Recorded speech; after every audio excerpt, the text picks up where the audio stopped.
Hey readers, we're going to go ahead and continuing to read Each Tiny Spark. Today we're going to read chapter 3 together. And as you can see on my screen, I am reading with the Kindle Cloud Reader. So hopefully you guys can follow along a little bit better today because you have that option to read along with me. Okay? So let's look at chapter 3 together. I'm excited to see what happens in this chapter. We know last time we got to learn about Amelia's friendships a little bit.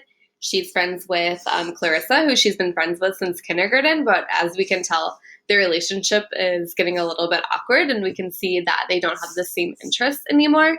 And then we get to meet her friend Gus, who's her new friend, who just moved here from Alabama. And we can see that they're kind of like quirky together and they're constantly making jokes. And Amelia feels like she can relate to him a little bit better. So let's go ahead and keep reading today and see what happens in our story. Chapter 3. The bell for first period rings and Mr. Rick turns to the board and starts writing without saying a word. He's a big guy, tall with square shoulders and perfectly groomed beard. Besides being the middle school social studies teacher, he's also the junior varsity football, basketball, and track coach. I think he likes teaching history best. Okay, Mr. Rick says, fixing the class, some of you are on the basketball team. Richie Barr and Jay Winter pump their fists into the air.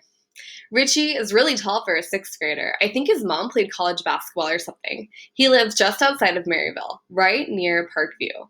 I know this because that's where Gus lives, and Barry too. They're neighbors. Everybody knows Jay's family because they own Renter's Lumber Supply with several stores all over Northwest Georgia.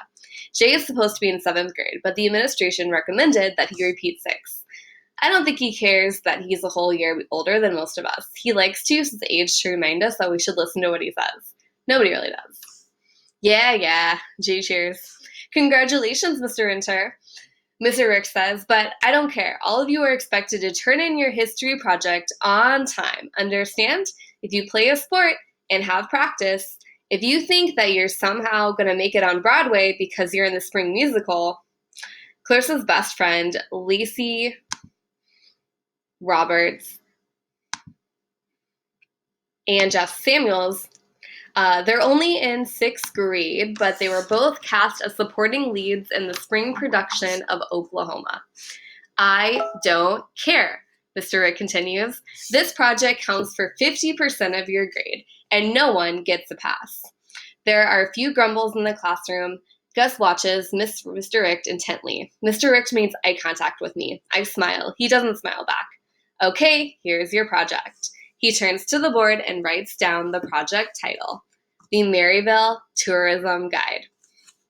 So I want y'all to go to your Stop and Jot sheet and stop and jot, what kind of person do you think Mr. Rick is? Based on what he said in this couple of pages, what kind of teacher do you think he is? Go ahead and stop and jot your answer.